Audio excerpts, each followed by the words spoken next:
Welcome to Two Fools Podcast. I'm Dave the Head, and today we're going to do something a little different. Drew's not here, so we're going to have special guests of... RJ. Kayla. And we're going to talk about the Marvel cinema as it pertains to movies and television, and I'm sure we'll tangent into many other fun things like we do. Yep, exactly like we did in the DC one. Well, I don't know what order they're going to be produced or put out. We're from the future. Or we're from the past. You know, whatever. So, since we just spoiled our own video, audio, let me go ahead and warn you now, spoilerifics. We're going to talk about everything and anything Marvel. If you got problems with spoilers, go watch that stuff, then come back, share some ideas, go tell read us. it, you know. Yeah. There'll definitely be spoilers from comic books. Well, you're going to watch it with your eyeballs either way. Yeah, either way. Where do you want to start, Kayla? TV or the movies? TV, because I like TV. Okay. Even though technically the movies started with Iron Man in 2008, thank you Wikipedia, we're going to start with the television. So, Agents of S.H.I.E.L.D. Now, we're going to go with Agents of S.H.I.E.L.D. Now, Daredevil is the hotness, it's the hype, and Two Fools has already covered it like in 3 or 4 podcasts. So we're not going to touch upon Daredevil except to reference it from time to time that I'm sure we're going to. Kayla and I have watched it. Poor RJ has not. Yeah, I'm a sad fool. You lost soul. I'm a sad fool. So we're going to go with the Agents of S.H.I.E.L.D. and your girl. Oh, Agent Carter! Yes. And maybe even talk about the stuff that's coming up soon. Bless her. Bless her. Calm down. You're becoming a nice, fine Southern woman. Bless her heart. No, I ain't calling her stupid. I'm really saying, bless her. She's great. I love her. Okay. So, Agents of S.H.I.E.L.D. started up with the death of Phil Coulson, realistically, from the Avengers movie. A character that everybody was like, he's cool. Oh no, he died. Yeah. Excuse you. No, I was like, I'm sorry, that was my reaction. Than that. I was like, how dare you kill the son of Cole? That was my reaction at first. Like, okay, Coulson's cool in the movie, but whatever. Coulson shows up in Iron Man. He shows up in Thor. He shows up in Thor. I don't know if he showed up in the Hulk. He showed up in Iron Man 2, I believe. Yeah. He might have been in Captain America. There's rumors that he was. I can't remember. No. How could he have been in Captain America if Captain America was all in the past? No, because at the end of the movie, you remember he's waking up. Oh. No, I don't think he was in that. I think he was in the 2 Iron Man and he was in the Thor. He wanted to be. Yeah, I mean, but the other I don't remember him from those movies, though. That's my point. Okay, like, well, the fact that you just said he was in Iron Man 2, I don't remember that. He was in Thor. I think he was in Iron Man 2. I could be wrong about that. And I know he was in Iron Man 1. I do remember that. And you remember in Thor when he calls Hawkeye to get the bow. Oh yeah. There you go. The other aspect is now in Iron Man he's a character. Right. In the rest of them he's a cameo. Right. In the DVD, there's actually a deleted scene for Iron Man where he talks with Pepper Potts at that freaking meeting. Right. Which is really funny interaction. Actually, you should find that deleted scene and watch. I think I've already saw it. It's funny. Because she comes downstairs and she's like, "I'm ready for that meeting now, Phil." No, it's like they were at the trial when Tony. It's the second one when Tony goes to trial to talk about the Iron Man suit and he hacks all the computers and stuff. Right. And that guy, is accusing him of a bunch of stuff. There's a deleted scene there where Pepper goes to the back because Iron Man has asked her to go get him hot dogs while he's in the middle of this freaking thing, right? Tony has. And she goes back there to talk to him, and they start talking about different hot dog places to go to. It's hilarious because they're in the middle of serious trial and they're just talking about hot dogs. Well, I do know that during the DVD releases and the Blu-ray releases of the movies that he's in, they have shorts, little short films, and Jasper Stitwell, who becomes a bad guy in the Avengers movie, in the Civil War movie. God dang it! In Captain America's Winter Soldier, he becomes the Hydra guy. Got it. Hydra. Him and Gary Shandling. Are we talking about that one dude with the bald-headed guy with glasses, right? That guy's That's Stitwell. So God, I hate him. They have some shorts that are special edition stuff added only in the DVDs and Blu-rays, I'm sure. That was the funniest thing about watching Agents of S.H.I.E.L.D. was watching that dude go through there until we got to the moment of You're going to speak up a little bit. I didn't hear you. I'm sure the mic did. I'm saying that was one of the funniest parts about watching Agents of S.H.I.E.L.D. was watching that guy in the show and up until the moment of, when Hydra came out. He's an agent of S.H.I.E.L.D. and then in that Stitwell? moment... Yeah, Stitwell. He's not in the TV show. Yeah, he is. If he is, it's very limited. A little bit, but yeah, he is in there. I don't remember him. He's there because he's a Hydra member and you know what's coming, and so they show this there. I did like how season 1 really incorporated itself with the Marvel Universe. Yeah.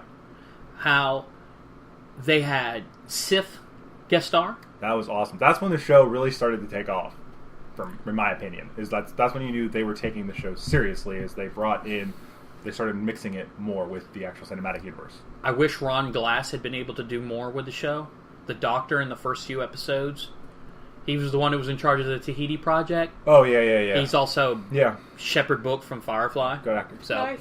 I enjoyed seeing him again. I have not seen him in anything other than Firefly. I think he was killed after a couple of episodes at some point. Don't think he's died. When Hydra took over, I think he died in all of that. If he did it off screen. Yeah, it was an off-screen death, but I'm pretty sure he died in all that. His character. And when Winter Soldier came out, they connected it to the Winter Soldier. Yeah. And you could see parts from the movie. You can see parts of the movie in the TV show, and you can see parts of the TV show in the movie.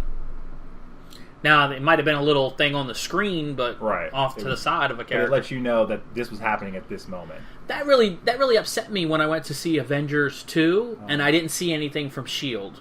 Agents of S.H.I.E.L.D. Here's the thing, though. The thing about that episode, the episode right before Agents of Ultron, is that episode, you could put that in front of the movie, and it would be the perfect lead-in. Sure. Well, I mean, and the battle with Strucker. Right. Right in front of that part where with Strucker, and it would be the perfect lead-in because this is about to happen. Well, see, that's the funny thing is the battle with Strucker and his Hydra agents going on at that moment is the exact same moment that Coulson's team is breaking in to save Lincoln and Deathlock. A little bit after, but yes. A little bit. I mean, they do that a little bit before the attack on the Strucker fight. Strucker, yeah. I think it happens on the same day, maybe not the exact minute. Not exact minute, but same day. After they save Deathlock and them, that's when Coulson goes to Maria Hill and be like, here, this is all stuff you need to do. Go attack Strucker. Sure. There you go. I like seeing Maria Hill and even Nick Fury. Yeah, that was cool. I think that proves that Samuel L. Jackson just loves that character. He does. Yeah. That he was willing to do TV with it. Yeah, I think so too. And he didn't have to do a lot at the end of season 1, but it was great to see. He just showed him here's my box. Later. P.S. Here's that rifle. Yeah. Also, look at my eye. Look at my eye. Look at it. Gotta keep my eye on you. Look at it. And I can't figure out Patton Oswalt's character. The quadruplets or whatever they are, Billy, the brothers. You need a lanyard? Oh. I love that character. I can't tell if they're clones, or if they're supposed to be twins, if he's their version of Multiple Man. I don't know what's going on. I don't know what that is all about, but it's still funny. Life body decoys. Yep. So what have you thought about Season 2? Now, someone told me that Sif shows up again in Season 2, but I don't remember that. Yep. She shows up when the Kree shows up. The first time we get to see a Kree as well. I think I missed that episode. Basically, she shows up. She's lost her memory because this Kree has some weapon that wipes people's memories, and they get her memory back, and they end up wiping the Kree's memory with his own weapon and sending him on his way. Well, Netflix needs to hurry up and bring that back out because I don't think I saw that. Because that was all. That was basically the beginning of the Inhuman storyline for Season 2. I liked how because at that point Skye had her powers, right? And yeah, I liked how S.H.I.E.L.D. has kept up with the cinema. When the Thor: The Dark World came out, they had a tie-in with that. You knew exactly when that happened. I'm trying to remember if they did anything with Iron Man 3, and I don't know if the TV show was out at the moment, at that time or not. Because if I remember correctly, the crossover with Dark World was they didn't really Season 4. I mean, episode 4 or 5 in the first season. Because S.H.I.E.L.D. picked up pretty much, as far as storyline, right after Marvel's The Avengers. As far as storyline. Right. So Iron Man 3 wouldn't have really affected it too much. We don't know how long after Avengers. Right. I just don't think Iron Man 3 would have affected Agents of S.H.I.E.L.D's story at all. Because there's really nothing in there that could, I don't feel. Well, whereas Dark World, obviously, because they went to London to clean up the mess. It was a big, huge impact. And then Winter Soldier, big, huge impact. Guardians of the Galaxy obviously wouldn't have nothing. An effect. And then Age of Ultron, has an effect. So, which I think is a lot less of an effect than Winter Soldier, but that's okay because it wasn't as big a deal for them. That was more. Yeah. They showed Shield showed up there in the first place. I mean, Nick Fury and his Winter Soldier. Yeah. Shield being infected by Hydra was a central part in Age of... A lot of people were talking about that before Age of Ultron came out, that they were hoping that this wouldn't affect the show too much. Like, it would affect the show, but not as much as Winter Soldier did, because it's just not as important for the show's story. Well, the Theta Project from the show was Phil funneling money to a battlecruiser, a reclaimed aircraft carrier. Flying aircraft carrier. Cool. Oh my god. That was so cool. I have hated them damn things since comics. They're so cool. It's a flying aircraft carrier. I get that. It's so cool. It turns invisible. No, actually, it doesn't. Technically, in Avengers, it did. It technically just turns like reflections and things. It's not really good, but it's not really. Oh my god, it turns invisible. The rest of it doesn't. It's just the bottom of it. Okay, Makes it look like it's the sky. You could scientifically explain why it turns invisible. Yes, but it doesn't turn. But it's not invisible. Can you see it? Can you see it in the sky? Can you yes, see it? technically you can. And it's not. Technically, you can actually, because if you look at it, you can see it moving. Okay, so I'm just saying. You mean to tell me you're just gonna go outside and go. I'm gonna go. I better check. I see the helicarrier. Oh, there it is. Just as I expected, it would be up there. It's totally You don't go outside every day and go. No, realistically speaking, no. You're not going to just look up and see it. But if you were someone that was actively know it was there, and you knew the technology, and you looked up, you could see it. You I'm just saying. Oh my god! You know it was there. It's invisible. I'm just saying. It's not invisible though. It's just reflections. You about to be invisible. What? See, this is where Dave is looking at me. It's a flying aircraft carrier. So what? It's stupid. It's cool. It's not cool. It's a nice little base. I mean, it is cool. Well, first of all, it's not little. It's not nice. It is it's nice. little compared cool. to a country. And resource-wise, it's illogical. Not necessarily. It's illogical. Not really. A flying aircraft carrier. Yeah.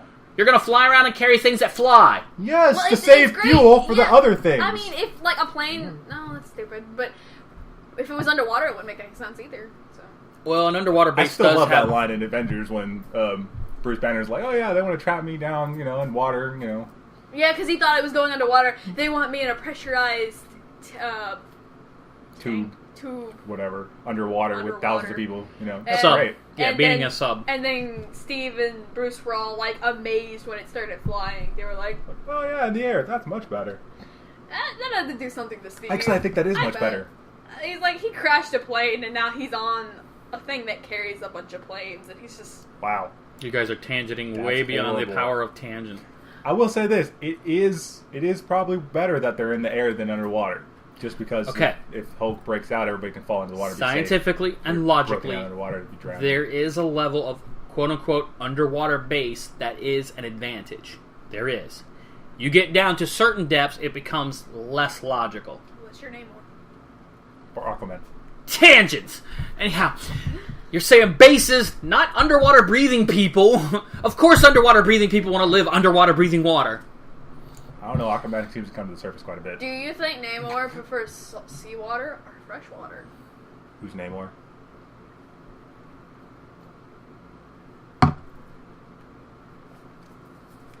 The dead silence you hear is us looking at RJ in disdain. Namor, the Submariner. That's okay. One of Marvel's first characters. Retconned to be the first mutant. Sorry. Unlike Kayla's parents, who raised her on comic books, my parents were not into comic books, so I didn't get raised on comic books. I actually found Namor on my own. Okay, well, there you go. By buying my own comic book. Go.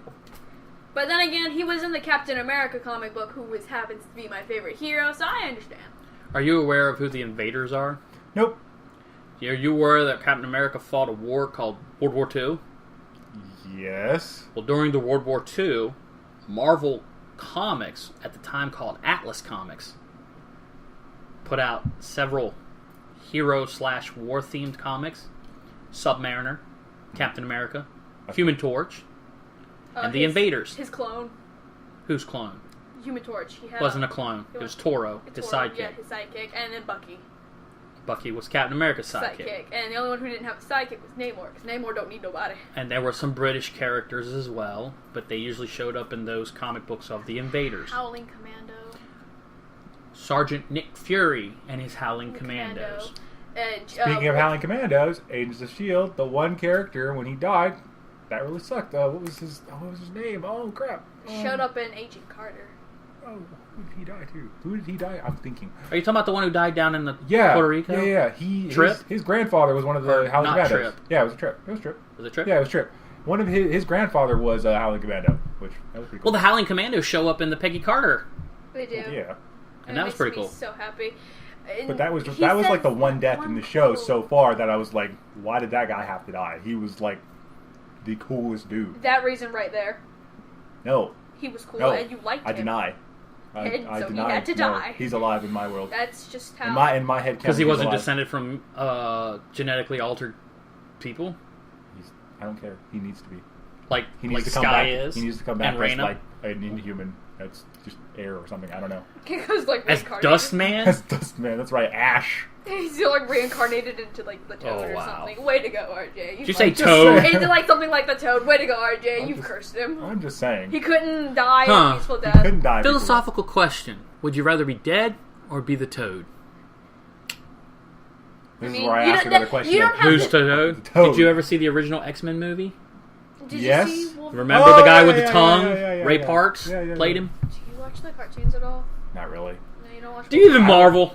Bro, no, not really. Bro, do you even Marvel? No, I don't even Marvel really. Okay, you don't even. Here's my extent of Marvel knowledge. Okay, what I've read through Wikipedia on characters I'm actually interested in. So the ones that are in the movies for the most part, and Miss Marvel and any character that showed up in her comics, which were quite a few. But they're not the focus of the story. So the only Miss Marvel I have in my comics is the one with Captain America, and he's like, "No, Miss Marvel, you can't join the Avengers because you have a problem. When you calm down with your problem, then you can 20 comic books later, he's like, "You can lead the Avengers now. Have fun." Well, that's because she got over her problem. No, she did not. She has so many problems. How that's am okay. I the one bringing this back to this? So Avengers and Agents of S.H.I.E.L.D. and.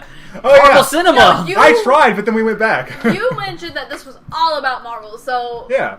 Like DC, you can go down one road. Because they're based off but that. But with Marvel, it's everywhere. So, everybody loved the first season of Agents of S.H.I.E.L.D. It was amazing. It was awesome. It was great. Second season has been pretty good. There was some rocky points, I feel. Like, it just got a little muddled in areas. Like, near the end here with the Inhuman storyline. A lot of the moments with... her father, I just felt were a little weird, but at the same time, by the character's a lot of weird. But by the end, I love his character, and I'm so glad he got his version, or a weird version of a happy ending. Right. You know, I felt like he was literally tortured from his decisions and things along those lines, and the only reason he did all that is because he had to. Was that not the woman from the 100? Who? Sky's mother. What about her? Was she not the same actress from the 100? The one who. Which character are you talking Remember about? the one who was like the leader before the commander showed up? No, that was her. She's actually on a different. She's going to be on the new Walking Dead show. Wow, I thought that was her. They look so much similar in my head. No, it's not her. Oh, trust me, I wouldn't know. That's another character like Sarah. I would love to have back in every show. I think that character would have been so much better for the 100 than the commander became. But. Tangent. That's for another one of these podcasts.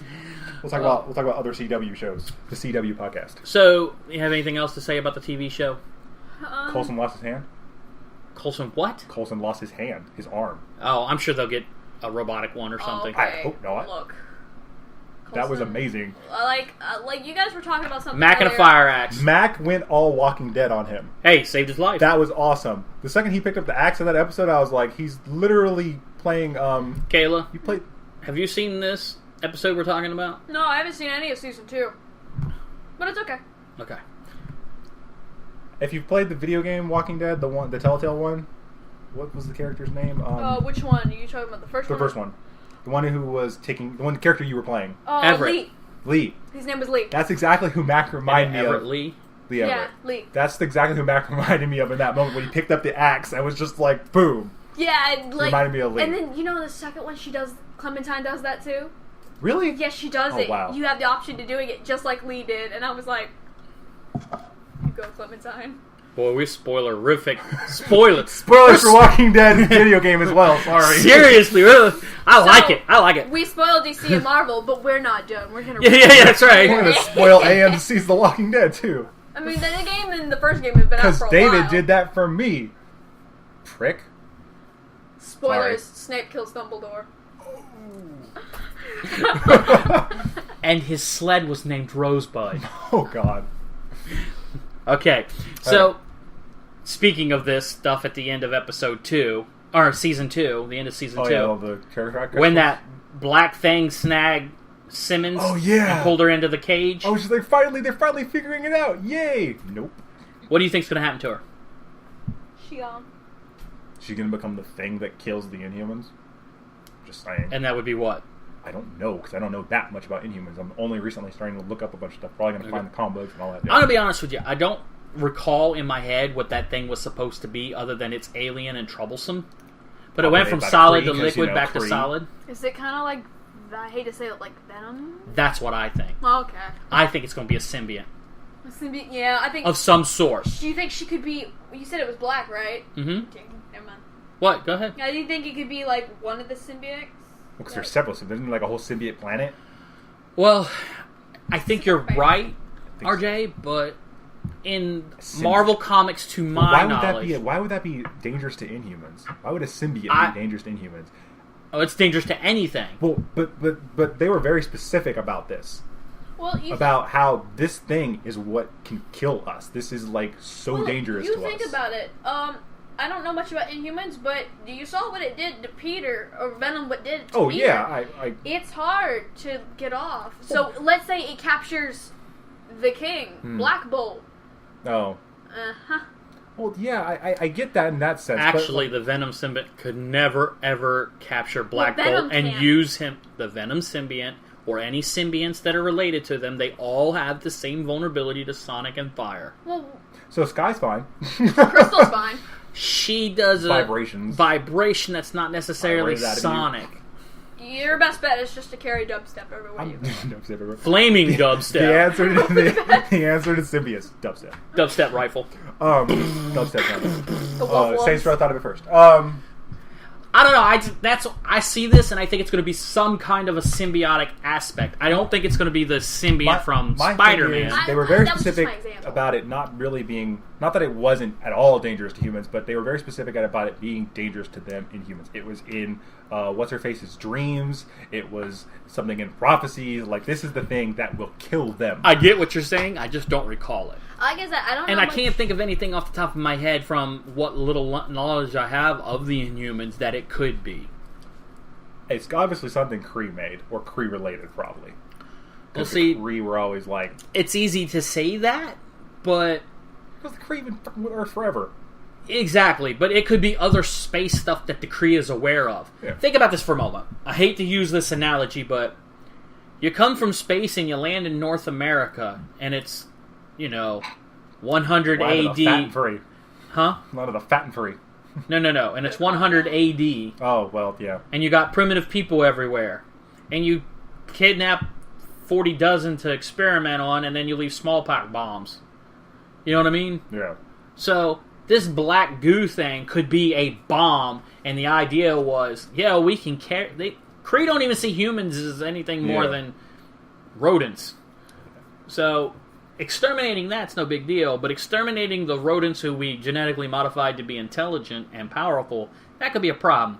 So, well, that was that episode that you missed with Sif coming back. That Kree who was there, he was there to kill Sky and them because they had gotten this emergency signal that Inhumans were some people were activating their powers. Like, gotcha. The temple where that happened, they got a signal from that. So, but when they came back, all the diviners were gone in the thing that he had. Right. Because the Inhumans had them. Which, speaking of those crystals... Yeah, that saw at the end of the episode where... it's floating into the water. And then they did the whole scene where it comes into the fish pills and all that stuff. Yeah, fish oil pills. And, apparently this is their version of what they just recently did in the comic books of that mist was... apparently in the comic books was just released into the atmosphere. In the comic book version. So they're doing it through the water instead. I think it's going to make mutants. I think it's going to be... humans. I know that, activate all the Inhuman genes. I get that's what you're saying. And that'll be Marvel's version of mutants, is what it will humans be are. ABC/Disney's version of mutants, since Fox owns X-Men. Yeah. Inhumans will be their version of mutants. Even though Inhumans were their own thing, they'll just mix it together for the Marvel Cinematic/TV universe, which is fine. I'm okay with that. Yeah. That's what I think. It's going to start, quote unquote, activating the latent genetics for the future of the show, because that makes that makes it really easy to figure out, like, your weekly villain, or your episodal villain. I'm so glad to see Deathlock. Yeah, I'm cool. He's back. I said to say back, but I don't know why I said black. Sorry. I don't know if that counts as a Freudian slip. Freudian slip. I just remembered. I remember reading a little bit of the Inhuman comics, and because of their enclosed society, how they are just so away from everybody, Inhumans are, although they're really strong and because of what happened to them, they're advanced, they are really, really prone to diseases and sickness and stuff like that. So, like War of the Worlds. The aliens came from Mars and wrecked the whole universe, but the common cold killed them. I mean, stuff like that, yeah. But that was my reference about the Native Americans from Aliens landing in, smallpox bomb. I think it'll be interesting to see what team Sky puts together for the next season. This super team that she's supposed to put together. I wonder if she's putting one together or if they're putting one around her. No, she's putting one together. According to Coulson, it's her choice. Because I think the idea of using...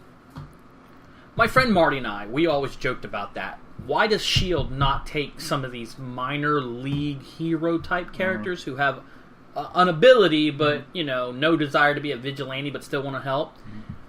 Put that guy as the centerpiece, and then build a 3-5-man team around them. So, if your mutant or superpower is to talk to computers, like you literally mentally talk to the computer, and everything that the best hacker can do with their fingers on a keyboard, this dude's doing with his head. You get two guys who can be the beef sticks that, shoot anyone who comes around. You get someone who's in the medical. You always have a medical. You always have, and then you get the tactical leader. And now you've got the support group who can just hit. Get your 4-man ninja squad. Right, who can always hit any computer threat needed. Right. And you just go from that based on what kind of stories you want to create. That's one of the reasons I think I like Sky's character so much, because she's kind of a lot of those things all wrapped up in one. Well, how cool was it? Like, I need your skills, but I'm wearing these things and I can't use my powers. I didn't say your powers, I say just skills. Skills. Go back to her roots from what she was from the beginning of the first season of, I need your hacking skills. Oh, which... Go ahead. No, sorry. You mentioned that, but in the episode, there's an episode of Wolverine the X-Men where Kurt is helping these mutants go to Genosha because he still thinks Genosha is a good place, and this one mutant kid's like, I don't have cool powers like you, I can just breathe underwater. And Kurt explains to him that any power is good, it just matters the situation. And there was a guy who could talk to computers, and that kid who could breathe underwater, and this other girl who could produce things that stick together. And then the episode blew up the boat they were on, and Underwater Kid went underwater and helped the girl who stuck things together to refix the boat and blah, blah, blah. Yeah, I mean... plot device. Plot device. Plus tangent on the cartoon we're not even going to talk about. That was probably for me, the reason Sky is my favorite character on the show. She's the main character, but she's also my favorite character because her development from the slightly end of first season to now the end of the second season has been very well paced and well done. Well, she's been 3 characters. Yeah, she was the hacker. Right. She was the soldier. She was Sky the rebel. Then she was Sky the agent, and now she's Sky the mutant or the Inhuman or whatever. And I'm interested in the third season when she brings all that together. Yeah. No, I'm on board for this. Because the scene there was the scene in the one of the last 3 episodes where they did it in one shot, which was really cool, where she took on 8 dudes. And it showed how much she had learned from May and from Ward, and she just took them all out, and it was very seamless, and it was all just And she was doing it martial arts style, not superpowers. Without her powers. I think the first 2, when they first put she used her powers, but that was it. No, after she didn't use them till the end. No, she used at the beginning of that episode when they first got in there. She blew away 2 people, but that was it. I don't remember. It was just. I think it was more of a I have powers. I'm going to do it right here. But after that, she took them all out with just the stuff she learned from May. Are you talking about when Gordon teleported her and her mother and all them to the boat? No. Then which one are you talking about? I'm talking about, it was in the second or third to last episode. Where she was fighting the S.H.I.E.L.D. agents? It was the episode right before Age of Ultron. It was in that episode. I don't know. Without more reference, then it happened before May 1st. Okay. What story was going on? It was the story the episode right before Age of Ultron, the one where they went to go attack that base up in wherever. The Inhumans' home? No, not the Inhumans' home. When they went to save the Hydra base. Okay. When they went to go save Deathlock and her friend, the other Inhuman dude. When they went there, that base. Right. When they first came in, she used her powers briefly to knock out 2 dudes. But after that, she used all of her martial skills to kick like 8 or 7 people's asses. But the other aspect was she wasn't using her powers because it was hurting her. Oh, yeah. Later on, when she learns to control it a little bit better, that's great. And she's got the bracers on that are inhibiting her, and then she fights the woman who keeps multiple manning herself into different copies. Yeah, starts fighting her too. And she's fighting like a 5-person fight there. Mm-hmm. Yeah, it really shows that May and Ward, to some extent, at least originally, taught her really well, and it shows.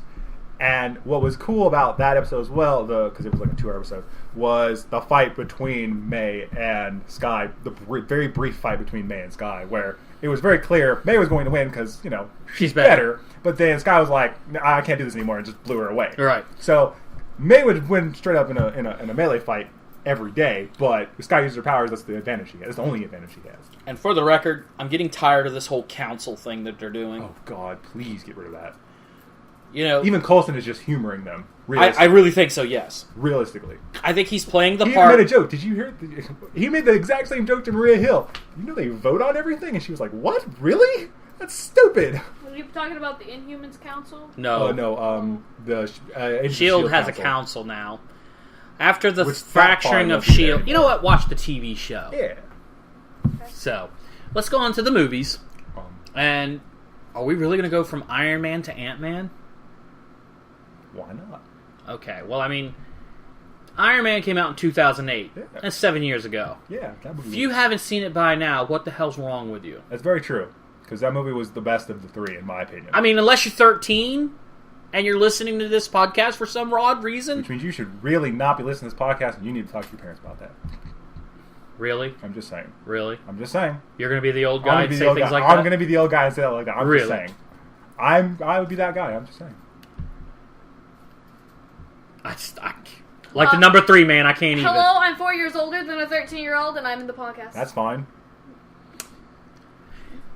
But you went to see Iron Man with me when you were, 10. It was great. I say that just because of language in the podcast. Sure. I just realized not because of the material necessarily. My joke was if someone was 13, they would have been 5 when that came out. That's great. I just realized the Incredible Hulk came out. And you were proud. And you know what? That 5-year-old probably was in there in that movie. And that was probably the 5-year-old that started crying. We went and watched that for your birthday. We did? Yeah. Was that the one where he screamed in my face and I just... It's the Hulk. Yeah, he screams in everybody's face. And I just... Were we sitting in the front row? Probably so. Yeah, that was the one I remember. I was and freaked you out. So Iron Man. Good movie. Iron Man was a good movie. Them taking the comic book origins of Tony Stark getting hurt in the Korean or Vietnam, I don't remember which. I think Vietnam. No. Yeah, I think it was Vietnam. No, because he came out during Cold War. When... Vietnam. Yeah, I'm sorry. I was not really talking to you as much as I was piecing it together in my head. Because Vietnam was a very, very long conflict from the 60s to the late 70s. Mm-hmm. Korea was a very short conflict in the mid-50s. Korea was very short. You better calm down. I don't get it. It's okay. It's fine. Are you making Koreans are short joke? Pretty much. Yeah. Well, everyone's short to you. That's not entirely true. What are you, 6'3"? 6'5". 6'5"? Oh, everybody's short to you. You were off 2 inches, by the way. You were off 2 inches, by the way. Just letting you know. I could make a your mom joke in inches, but we're not going to go there. Anyhow. So, yeah, Vietnam. So Tony gets shot down and shrapnel. And then I like how they modernized it. Mm-hmm. He's all like in Afghanistan or Pakistan or Suck-ass-stan or wherever he's at. Suck-ass-stan. I like that. Suck-ass-stan. Oh, I hear people talk about how Brownistan is the new bad place to be.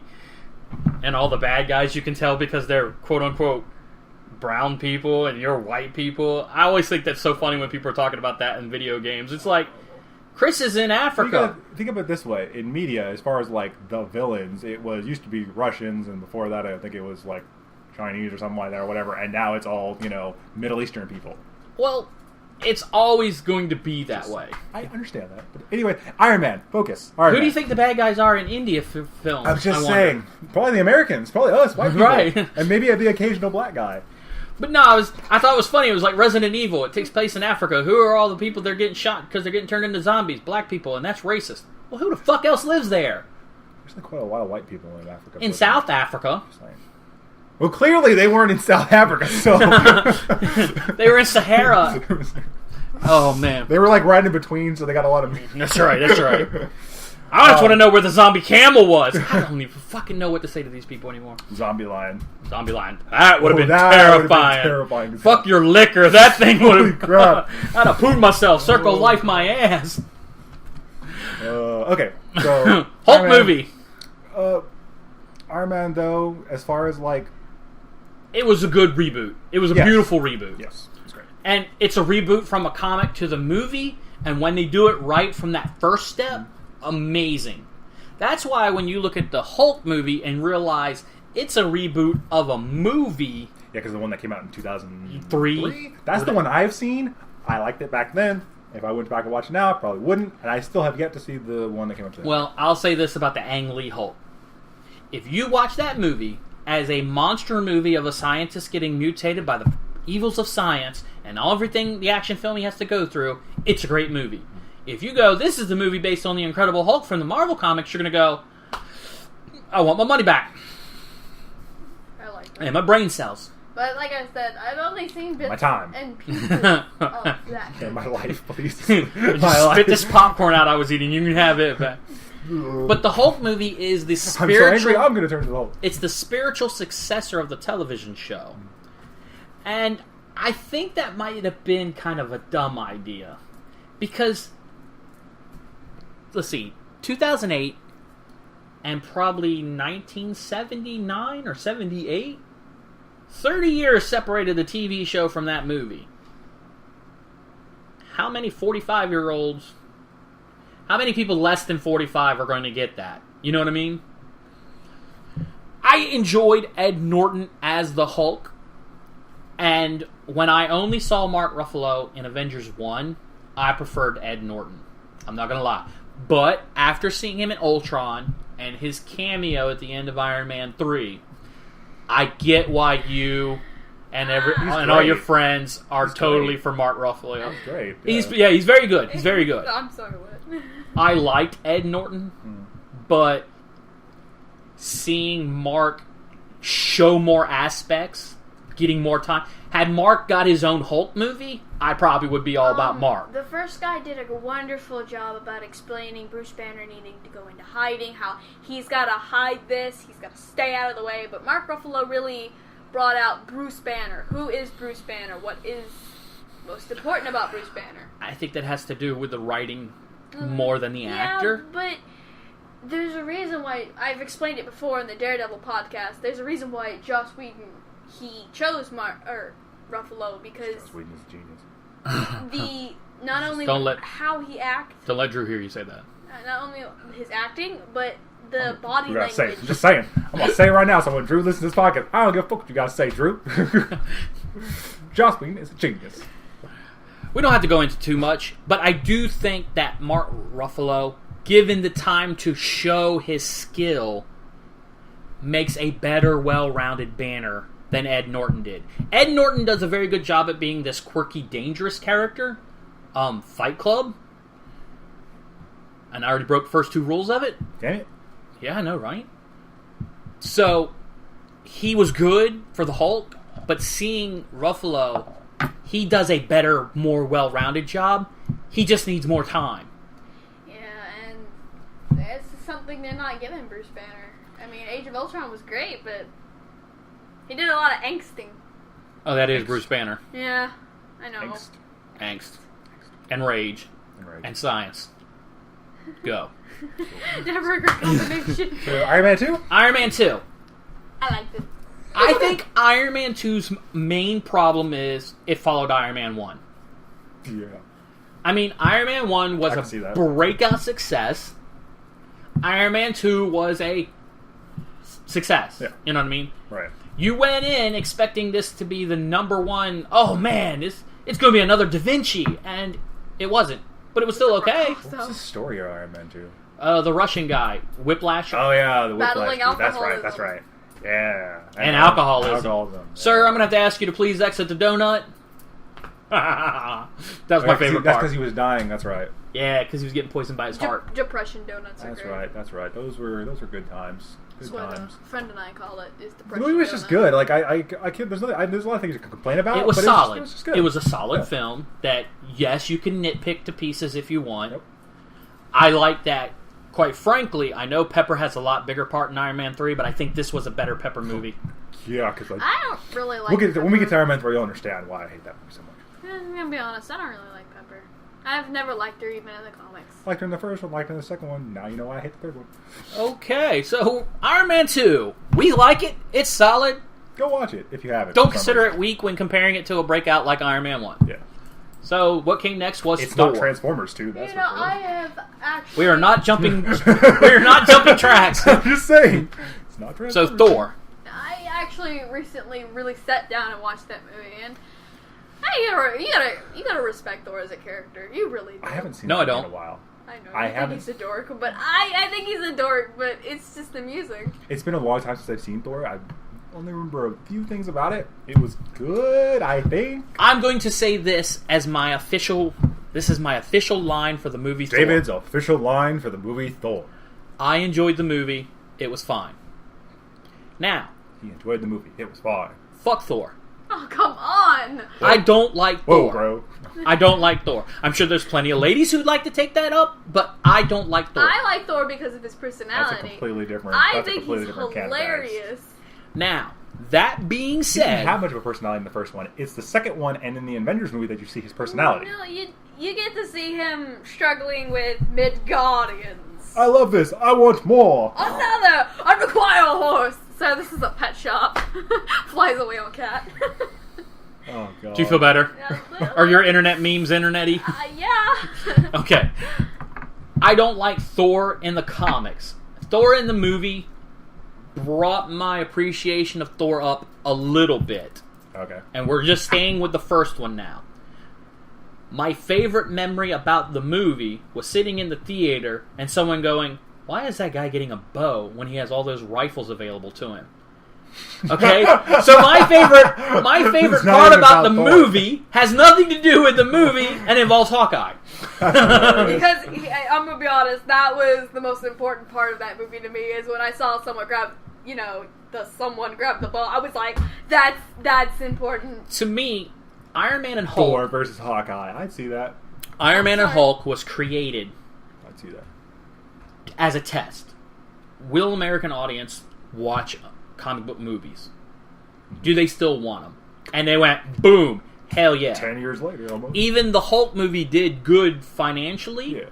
Not anywhere compared. Yeah, it's not on the Wikipedia page. 7 years later? Yeah. People love these movies. So Iron Man 2 was, hey, we made money with Iron Man, we're going to make more money. Right. But Thor and Captain America the First Avenger, these two movies were like, let's start the Avenger stuff. Captain America. So, Thor, I hate to say it this way, but Thor was a vehicle to get to another movie. Right. Maybe not the best idea. Let me rephrase this sentence. Let me restart this thought.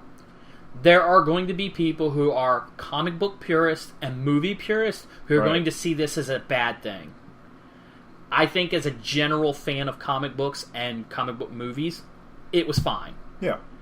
I don't own it on DVD, but I would, because it's part of the set. Right. And I would watch it and enjoy it probably just as much now as I did in the theater. Moving into the Captain America, the first Avenger one, though, oh, that movie was by that in a heartbeat. What's that date up there? July 22nd, 2011. We went to that for my birthday, because my birthday's 2 days before that. The single most heroic, interesting thing from Captain America from that movie is when he just jumps on the grenades like, everybody get back. it's like when he about anything. Without a thought, he just jumped on that grenade like, I am small, scrawny, but I am ready to fight. I'm ready to die for my country. I'm ready to just do this and save a bunch of lives. Yeah, and it's... You guys saying that Steve Rogers has heart is like saying grass is green. I know, but like that scene, because I didn't know. Is that the one that made it for you? Yes. Okay. That's the one where I was like, I can totally get behind Captain America. No, this is the guy. When you see him jump on that grenade, that's really what expresses. That's really what brings out, this is a man I follow. Yeah. It brings out, this is the guy who's going to one day, lead the Avengers. Right. This is the man. And also, it also brings out the funniest line in the entire movie of, he's still skinny. Yeah. From Tommy Lee. Well, Tommy Lee Jones is Tommy Lee Jones. Somebody that kid a sandwich. I'm crying over here. I'll say this. Oh, God. Captain America in the comics has been ups and downs. Right. There are times where his comics are great, and there are times where his comics are some of the worst comics. Captain America in the Avengers has never been a failing. No, ever. It's been great this entire time. No, I mean in the comics. No. Captain America in the Avengers is always a hit. It ain't always out of the park, but it's always a 1 or 2, base hit. You can't go wrong. And that's why I've always said, amongst other comic book friends of ours, Captain America needs to be in the Avengers.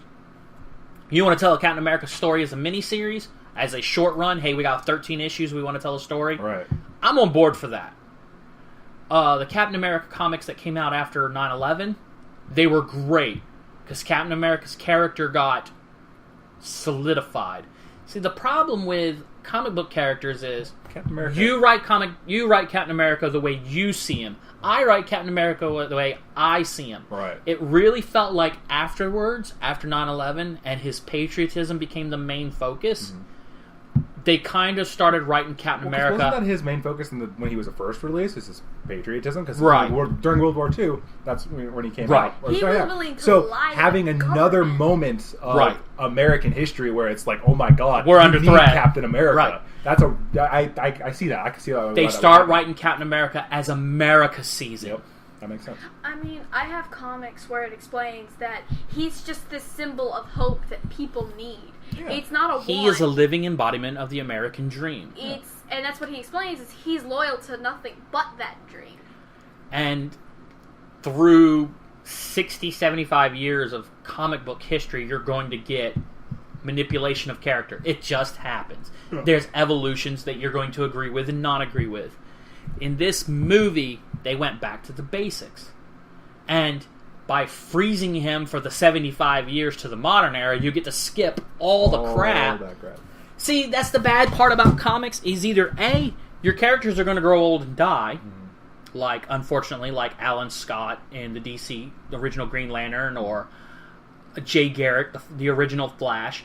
A lot of the older, quote-unquote, characters in DC is a lot more realistic, and they let them get old. Right. Now, they still find ways of keeping them around, but Marvel, Peter Parker, who became Spider-Man in 1963, I think? He's still Spider-Man today. Right. And he went from 15 to 33. You get what I'm saying? That's like 18 years. Yeah. 18 years over 60 real years. Yeah. There used to be a joke in the 90s when I started reading, late 90s, mid 90s to late 90s. The joke was for every 5 real years, a Marvel character passes 1 year. Makes sense. And that's how you keep running into. In Marvel Ultimates, George W. Bush was the president when they defrosted Steve. You know what I mean? And then later on, Barack Obama is giving him a medal. So they always will put pop culture references into stuff, and I know politics is pop culture, but technically it is. It's the current events, and one thing it's hard. I miss from the first Avenger, and I'm hoping at some point they'll bring it back. I don't know if he wants to play the role. I think he said he doesn't. Is Red Skull? Hugo Weaving. Hugo Weaving. I mean, I'm saying his real name. Yeah. Johann Schmidt. I want to see the Red Skull again. Because technically, didn't the Red Skull live? The Tesseract, which is actually the which is supposed to be the power gem. Yeah. I gotta be somehow sucked in through space, which is what the space gem's supposed to do. I don't get how that works. But I know it's one of the Infinity Gems. I'm not going to get into which one because I don't remember and I don't care. I get what you guys are saying, and nothing against Hugo Weaving. He is a very talented actor. He's been many great things in pop culture. You don't need him to be the Red Skull.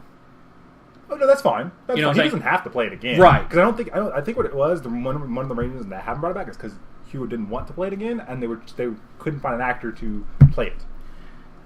In the comics, the Red Skull has often been a clone of Steve Rogers. Yeah. That'd be interesting. And then they would just transmit the mind of Schmidt from the old body to the new body. With the fact that, because Agents of S.H.I.E.L.D., going back to that for a second, right, has pretty much made it very clear that Hydra is no longer around. They're very, very fractured. Yeah, very, very fractured. And Ward is about to try and do something else with them.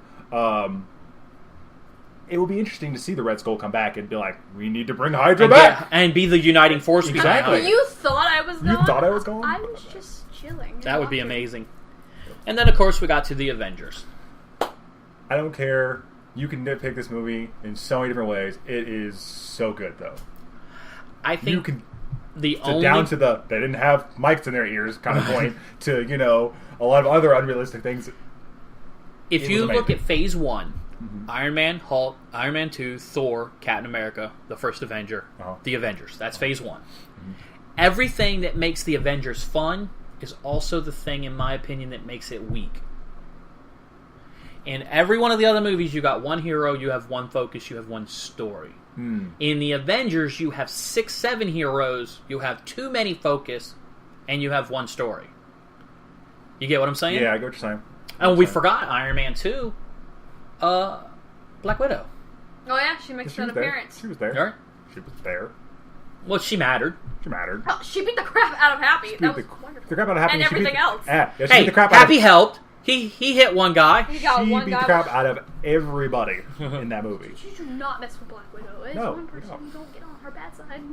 That's fine. That's cool. But like, the Avengers movie was trying to focus on at least the main, at least Tony, Iron Man, or not, wow, Iron Man, Thor, and Cap, who are considered to be like the powerhouse 3. Yeah. Well, they're the Batman, the Superman, and Wonder Woman. Which I'm just saying this now. Which one is Wonder Woman? Thor. His hair. It's his hair. His hair. Plus mythical. Yep. And that makes Steve Superman because he would definitely like. And that's an interesting contrast when you think about it. As far as you say Cap, but you meant Iron Man and Batman. Iron Man and Cap. Squirrels. No. 7. Doreen has nothing to do with it. No, that's an interesting contrast when you think about it. How Captain America, other than the super serum that made him super strong and all that stuff, and really athletic, he is very much like Superman in the fact of he is personality-wise, he will not do anything to save someone as far as like the bad stuff that maybe Batman would do, breaking the law and all that stuff. But he finish your thought. He's the guy that would jump on the grenade just like Superman would. Right. You understand what I'm saying? Clark Kent would do it if he was human. Yeah, Clark Kent would do it if he was human. Because of the way he was raised in Breadbasket, Kansas. But I feel like with the Iron Man to Batman contrast, Iron Man would do what Batman would do to try and save someone. I think. Such as he would cut the main difference between... Except what? He would cut the wire. He would cut You're the not wire. the type of man to lay down your life and let the other one crawl over you or a wire or something. And he goes, I think I would just cut the wire. Yeah. The main difference between Iron Man and Batman is Iron Man is motivated from a sense of guilt and adventure. Yeah. It's his parents' company that creates war. It was war that effed him up, and now he's using war to save people. Batman is a spirit of vengeance. Okay, anyways, No, you're right. And Superman and Cap, definitely. Yeah. Cap is willing to go places Superman isn't because soldier. So. But then again, Superman also has his powers to make up for that place where he may not have to go. Oh, sure. You don't have to shoot a guy when you can just pick him up and shake him like a rag doll and then put him in the jail. Like, yeah, okay, I'm dead. Or take your super strength and heat beam irons, take your invulnerability, make them bars, blow on them till they're cold, and then make a cage right in the middle of downtown Yeah, I mean, Superman. I mean, this is a little off track, but wasn't there this one comic or crossover DC and Marvel had? Yes, where in the 90s. It is technically considered canon by Marvel. I love that. Amaglam, I think it was called. Where Superman, only because of circumstances, holds both Thor's hammer and Captain America's shield. This is awesome. Yeah, he's like, it's like the S symbol right there. And the shield. Wonder Woman also picks up Thor's hammer because she's Wonder Woman. And she hands it back going, oh no, I'm good. And I was just like... Well, actually, she put it down because it wouldn't be fair. Yeah, it was like... In her fight against Storm. Yeah. And then she ended up losing. Which, quite frankly, is bullshit. Yeah, I'm sorry, but I'm pretty sure I don't care. I like Storm. I like Storm. This is just me because I like Storm. I'm just like, yeah. Well, I like Storm a lot. More than we'll go on the tangent for a moment and then we'll leave it. During that crossover DC Marvel, 7 of the fights were decided by the writers, and 7 of the fights were decided by popularity contest. Oh, that's cool. And that's why Wonder Woman lost to Storm. Popularity contest. Didn't Wolverine win his fight? Wolverine beat Lobo. Popularity contest. Winner. It still makes me mad. What I think is interesting about that crossover is just that Marvel considers that canon for their universe. Well, one of their universes. When the two universes melded into the one universe, and you had like Super Soldier, who was a mix of Cap and Superman. I mean, you were sitting there talking about it, and I'm like, dude. They used Kryptonian DNA to create the Super Soldier Serum, and you got, bam, Super Soldier. Makes sense. Okay. So, Avengers was obviously great. It's great. It broke many ground. It was the first superhero team-up movie, Well... First big one. Was it? No, X-Men. X-Men wasn't... They're already a team. All the X-Men are X-Men. We're talking about people from different, their own things. All the X-Men the same argument could be said that the Avengers are the Avengers. Yeah, but Marvel just decided to make 4 or 5 movies to get there. That's true. The only one who's got his own movie is Wolverine, though. I'm just saying. Let's not go there. Quite frankly, I think a Cyclops and Jean Grey movie would be great. As long as it's not the Jean Grey from X-Men 3. I mean the character, not the actresses, not the story they've already created. But... well, that story doesn't matter anymore anyways. They were like... They retconned it. They did a mini-series where Scott and Jean's mentality went into the future, into 2 different bodies, and raised Cable, a.k.a. Nathan Summers. Plus... So, Slim and Phoenix are technically the people who raised Cable. That's cool. Cable. So, Phase 2. And here we are, almost at the hour. Man, Marvel be eating up our time. Yeah. Nope. Well, this episode might go a little long. Yeah. Screw it, Marvel. Iron Man 3. I hate everything there is to do with this movie. You just can't. I don't like Tony in it. I don't like Iron Man in it. I don't like Pepper Potts in it. I don't like the villain. I don't like the story. There is nothing in this movie that I like. I agree with 2 things you just said. The villain, absolutely angry that about. Was the weakest thing ever. The Mandarin was supposed to be scary. He's supposed to be... Oh, he was creepy up until the point you found out he wasn't creepy. He was just sad. And he was creepy up to the point you found out he was a half-drug soccer hooligan. I kind of wanted to cry at that moment. Yeah, you just wanted to stand up and leave, and I just don't like Pepper to begin with, so... Wow, you guys are... As far as Pepper, I liked her up until this movie, and then this movie just wrecked her character. I'm sorry, but I really liked Iron Man 3 because it explored the fact that Tony's power is not his suit, but the ability to adapt around things around him. To take something and go... His ingenuity. This is now a weapon. I'm gonna take this potato and a paperclip, time machine, done. That's great. That's not the Iron Man I saw in the last 2 movies, though. Oh my God! That's the point. It's not. It's not the last 2 movies. It's something different. In the first Iron Man, he was in that situation in the cave. And he built the Iron Man suit. Thus, he was like, "Okay, this is now how I'm going to do it." Now how? Okay, now hold up. Okay. I'm going to be the moderator here. In Iron Man 1, Tony Stark was being Tony Stark with equipment made for war. Mm-hmm. In Iron Man 3, Tony Stark was being Tony Stark with crap laying around in dude's garage. So quite frankly, he made Iron Man gadgets with crap laying around a garage. I get your point. You went to see Iron Man 3 to see Iron Man. You didn't go to see Iron Man 3 to see the misadventures of Tony Stark. Exactly. I get that. I think you're missing the point of the misadventures of Tony Stark, but that's fine. I get it. It's a fair... I didn't like it because of this. Hey, I don't like Thor because fuck him. I don't have any better reason than that. Mickey Mouse buttons. That's the comic, and you can't cross that. But he has the buttons. I'm not going into it. Not doing it. I don't like it. I don't want to go there. I get what you're saying. Can I also say this too? Sure, go ahead. He wasn't even the hero of the story. He wasn't. He wasn't even the hero. Pepper Potts is the one who saves the day in the end. Are you fucking serious? Well, really? Really? They give her superpowers and she saves the day. What? This is Iron Man 3. I also didn't like how he took out his arc reactor. Yeah, that was like the second worst part of the movie. That part I don't quite remember. He very end, he has surgery. Oh, he surgically removed it. Yeah, well, I'm all right. They finally go in there to take out the shrapnel, and they take it out. That was the which that whole point, man. This movie was just sad. That's what it was. When I walked out of this movie, I was like, "Well, Iron Man's done. What is this? Like, he's now regular man." Okay, so I feel like I have to try to answer all these points. No, it's fine. I get that there's counterpoints to it. There's probably some merit. Pepper Potts thing confused me. I wasn't mad about it, but it didn't make any sense.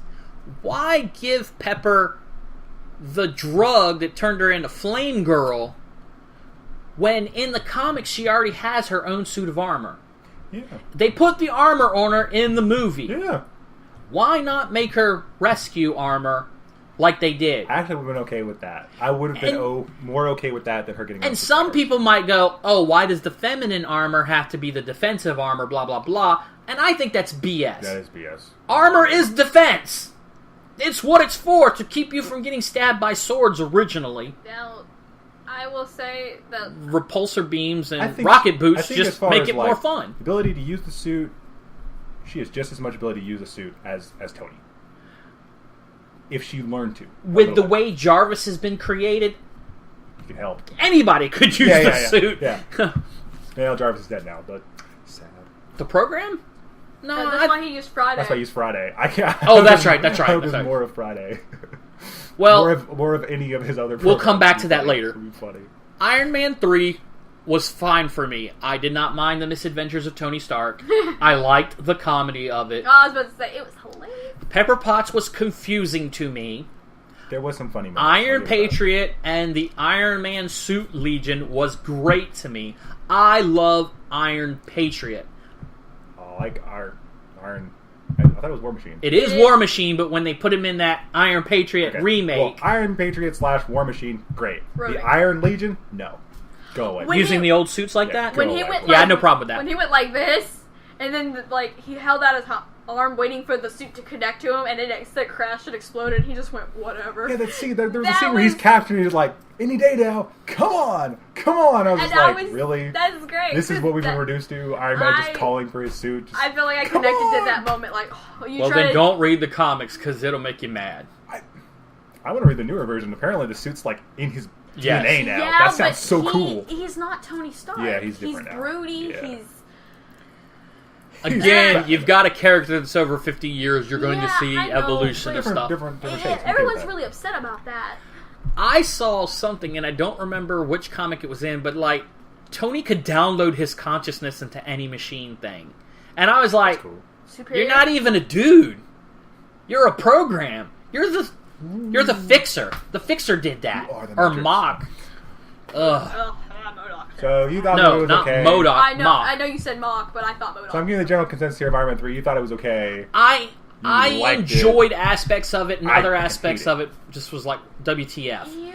And on top of that, since we're talking about Iron Man 3, May 3rd, 2013, Age of Ultron, May 1st, 2015. We're talking a 2-year span. We never find out, A, how is Iron Man driving all of his machinery if his arc reactor's pulled out? Does that mean it's in the suit?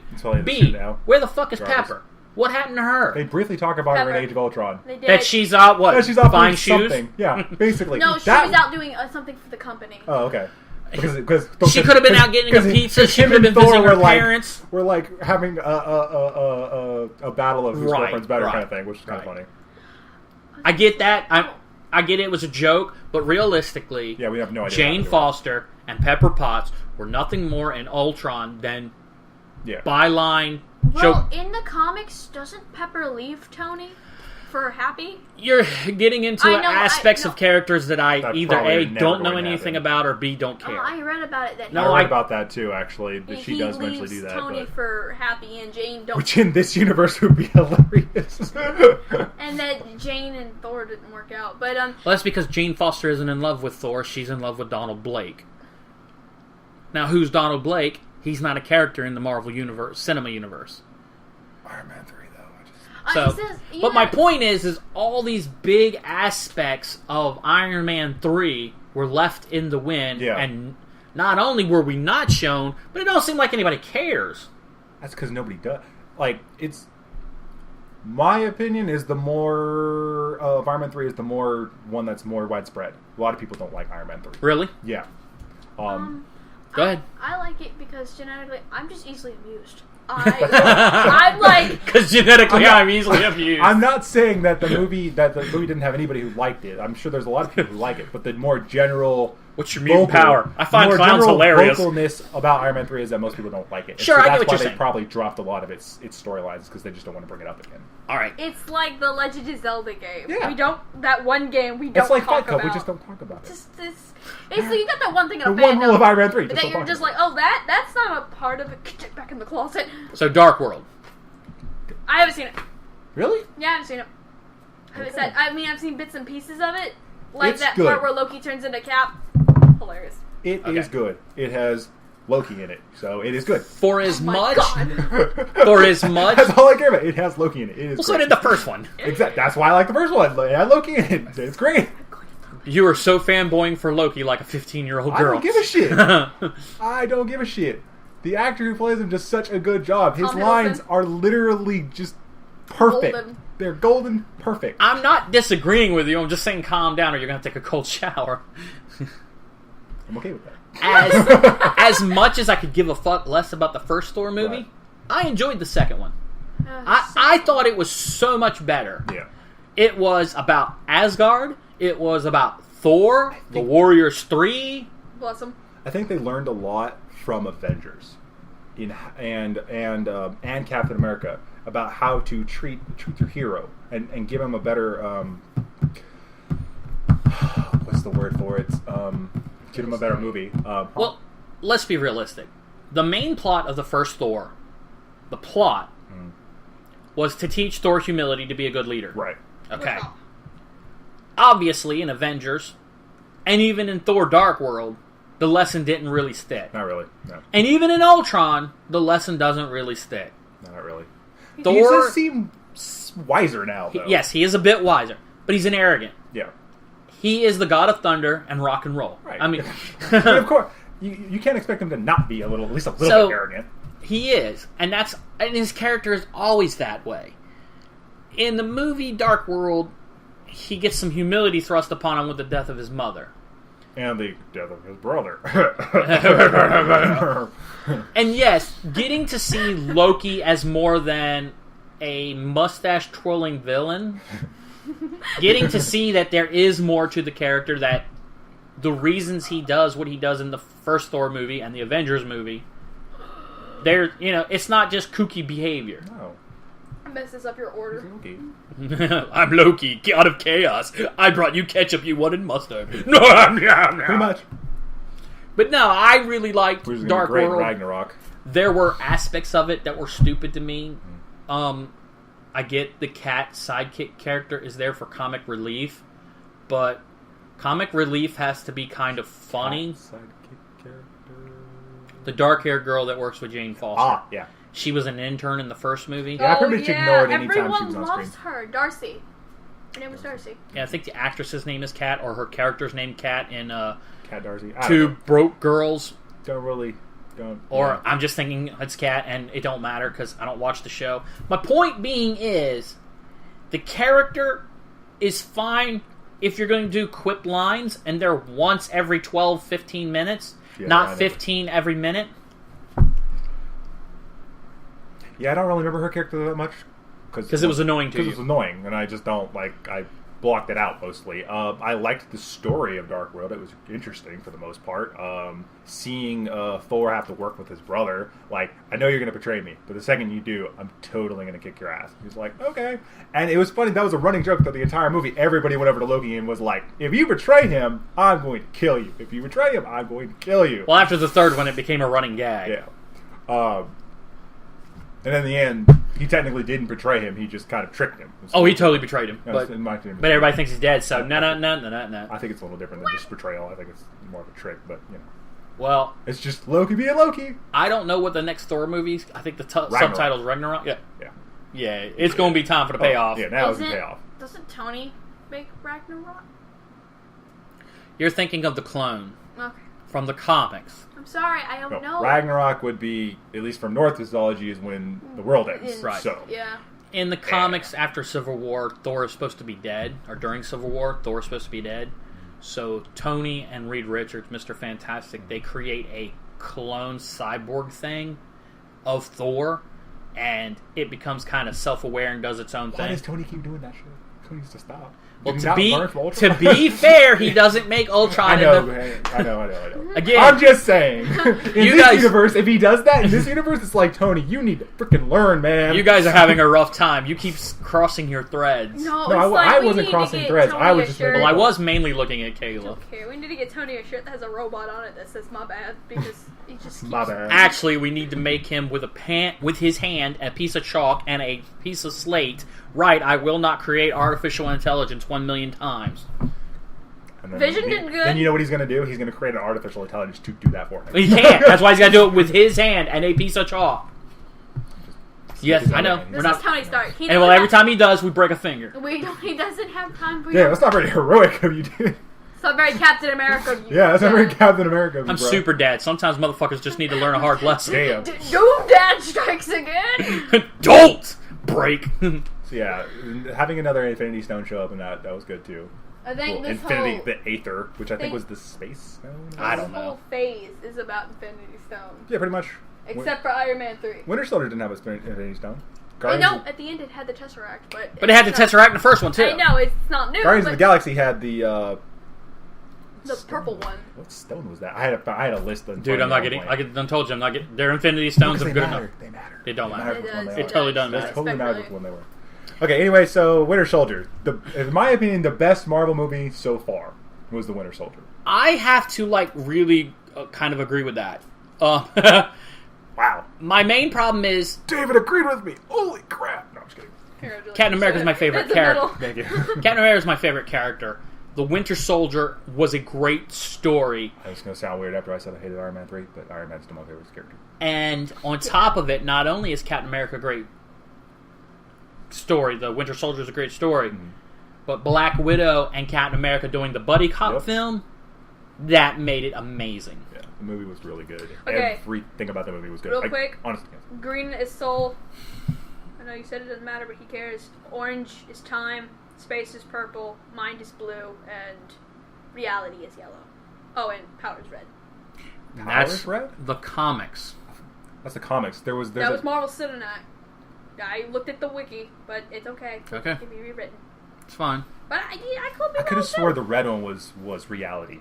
Because it literally in that movie it was messing with reality. Yeah, you could be a little bit. Could be comics. I don't care. They're Infinity Stones. They do things. They do shit. They do things, exactly. Just saying, it matters because from a different it matters from the point of where can you predict the next one's going to show up. But yeah, the whole buddy cop thing you guys were talking about, it really explored more of Black Widow's personality other than she's dangerous assassin. They've been doing that in a lot of the movies, and sadly, in the list of movies they have coming out, they still don't have a solo Black Widow movie. We'll cross that bridge in a minute. Let's get to the end of Phase 2 first. But the Winter Soldier, great movie. We can't. There's nothing to nitpick about it. It's a great movie from start to finish. If I had to break down anything about it, I know it's gonna sound stupid, but I thought the costume was retarded. The new one? Yes. Oh, yes. His new I hate Captain Rogers' uniform. His new uniform was amazing. Stars and Stripes forever. I know, but he looks so good in it. He looks so badass in his new uniform, and it still had it had a star and stripe right here. For a different reason. He thinks it looks good for a different reason. I don't like you kids in your new uniform. Get off my lawn! But I mean, I can agree with the reason she has as well, but I'm just saying. Did he bring out his old one though? Yeah, in the end he had to because he lost because the old suit got ripped up or whatever. Or his new one. Oh, and Sam. Oh, Sam the man. Falcon was cut the check. Hilariously awesome. You see the nice looking man across from you? Yeah. Not only was he a good character as a superhero, good friend to Steve Rogers. He had comedy. He had personality. Well, yeah, I mean, he was a friend of Steve Rogers. He could connect to Steve. Yeah. Yes. He knew what he was going through. The beginning of the movie was it where you he's and like, I and Drew that talked about that? Passing you up. Yeah, that Sam was that. I forgot what he's a bridge between Cap's old life and Cap's what has to be his new life because they can relate to one simple aspect. Either you've been a soldier or you haven't. Yeah. Either you've been in war or you haven't. Yeah. And this is a way that I think that's why they bond in the beginning, and it goes from there. Sam was... The beginning of that movie brought one of the funniest thoughts to my head when he pulled out that list of things he had to watch, right. and it said Star Wars on there. I started laughing because I was like, how's that going to with his mind when he sees Nick Fury in Star Wars? Yeah, he's got like Thai food on there too. I'm just like, how that's really going to put with his mind when he sees Nick Fury in Star Wars. I'm just saying. Watches Snowpiercer, sees himself up there. He's gonna go watch. What? Snowpiercer had Chris Evans on it. I don't want to talk to you people anymore. What if he goes and watches Fantastic Four? He doesn't watch Fantastic Four. He just watches it on the news. Oh my goodness. I like Sam. I'm glad that he cameos in Avengers 2 and he'll be part of the... speaking of which, slightly off topic, the working title for the next Spider-Man, the Spider movie that's supposed to be in this, is The New Avenger. Really? Yeah, it's Spider-Man The New Avenger. But Because Spider-Man was always supposed to be Avenger, so... well, we'll cross that in a moment. not believer. Now, I want to skip Guardians for just a moment. Why? It was the second greatest one of all. Let's just skip Guardians for just a moment. Yeah, let's go to Avengers. So, all this led up to Avengers 2. Age of Ultron. Which, Drew and I talked a little bit about Avengers 2. I like it a lot, but a lot of the same problems I had with 1 are the same problems I have with 2. So much. You'll probably have with 3 and 4 too, then. Well, part 1 and part 2, whatever. Trying to put story development they did it better with 6-7 main characters is annoying. Plus Hawkeye's wife. It's okay. It's okay. It's okay. I know. I mean, I'm being legit. But the thing is, in Age of Ultron, they focused more on 3 of the characters, as we kind of discussed earlier before we started the podcast, was Hawkeye, Hulk, and Black Widow. Right. They focused morely on them. Me personally, I feel that Black Widow was the star of this movie. She was. I mean, if you had to pick one, I'd pick Hawkeye as the star of the movie. Well, yeah. I mean, I don't care what anybody says. As far as speeches throughout all movies, he has literally had the best speech in the entire thing. You step out that door, you're an Avenger. The whole thing of like, I'm a dude with a bow. This place is flying. I don't know what's going on. You step out the door. I just want to go home because that's our job. That's what we're going to do. Every reason that you think Hawkeye is the star is the exact same reason why I think Black Widow is the star. She gives a speech about you think you're the only monster on this team. Oh, well, you know what I'm saying? Yeah, and that's why I can see your point. I mean, yes, they really paid dividends to both those characters, and they deserved it. Yeah, they totally did. Especially Hawkeye. Truthfully, 100%, I think Hawkeye and Black Widow should do a movie together, and it should be, I hate to say it this way, but Mission Impossible-esque. And the sad part is that Renner, he's doing a Mission Impossible movie. Of course. Get out of my face. He is. Jeremy Renner. Great. Shout out. Do you have any problems with Avengers 2? James Dave Spader, who voiced Ultron, had, in my opinion, the second best line in the entire movie. Was, because I totally wanted to tell you my evil plan right now, and he just starts fighting. That's what every villain does. They totally monologue. He's just a charming villain, though. Yes, the whole movie, it was just, every line was like, so you're also going to kill the Avengers? I'm going to do this and that. Oh, yeah, that too. Oh, it's like everyone, when Avengers first came out, Loki is the most awesome villain. And then Avengers 2 came out. I want them on the same screen. I want Ultron and Loki on the same screen. Charming villain. He's like, when Tony came down and went, you're hurting your old man's heart here, I went, look at that. Look at that right there. And then it was like, and then it was the whole thing about, obviously you've never broken a few eggs before. And then Tony's like, I was like 1 second from saying that. I'm just saying. So just say. He finds that secret door. Yay. The lines were great, but because I always get on villains about monologuing. Everybody does. They monologue, and Ultron was just like, I'm not going to do that. I'm just going to fight you now. Let's move past that. Well, I will say this: one of the main reasons to monologue for the villains is it gives them a chance for character development. It's realistically the only time most people are going to see it. We got Ultron in the beginning when he monologued there, though. You know what I'm saying? Well, movies have gotten better. Movies and comics and stuff have gotten better to, quote unquote, move the camera from one group to the other group to show what's behind the scenes. I can honestly say, Wanda really made me mad at the beginning because do not mess with their heads like that. I don't care if that's your superpower. Everybody hated Wanda after that moment, but I still loved her. When Bruce had her in that headlock, I was freaking out. I mainly like Wanda's character because of the actress who's playing her. Because I watched a lot of interviews she did up until the movie came out. Yeah. Her knowledge of comic books would amaze some people. Her knowledge of just the characters in general would amaze some people. I was just wow. You couldn't have found someone who loves comics more to play a character who has to deal with something a little different than usual. Sure. I stayed quiet during this because, like I said, Drew and I already talked about it, so I'm gonna let the other podcast stand for my opinions. So, any closing thoughts, or do you want to move on to the Guardians? Quicksilver, no. Well, I liked Quicksilver when he ran in there. Okay. And went, for the record, I don't think Quicksilver's dead. He's not dead. There's a very simple rule in the Marvel Universe. Oh, he dies. Yeah. No. A, no one's dead till you see a tombstone. Okay. B, it's the Marvel Universe, so he might get better. See, the only one that stays dead is Uncle Ben. And Bucky. Oh, wait. This is a big extra with Bucky.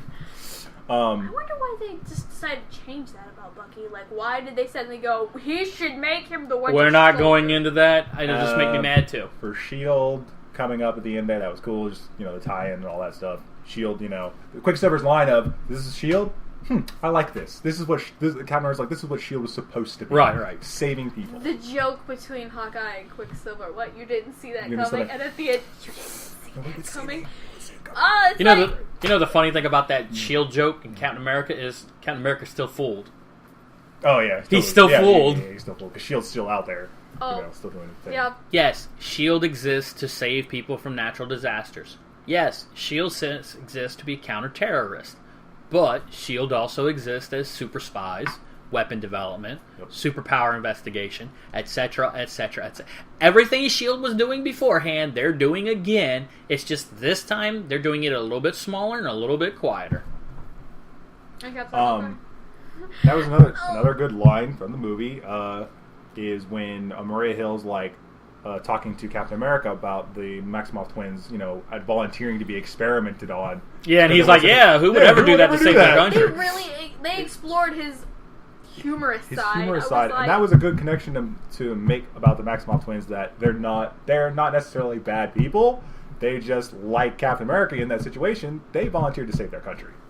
Well, to use a World War II reference, there's a big difference between the Nazi soldier who was on the Western Front protecting Germany than there was between the Nazi soldier who was herding humans into trains to exterminate them. Exactly.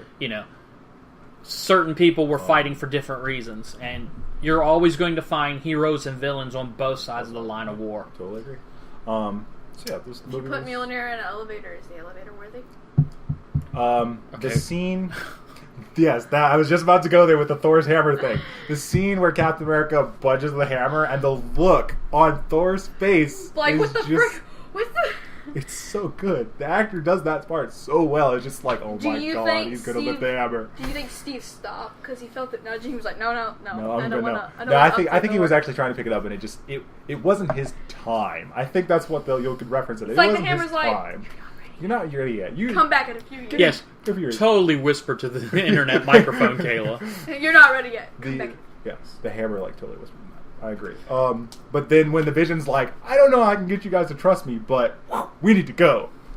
I said it before. I'll say it again. Vision only picked it up because he's not real.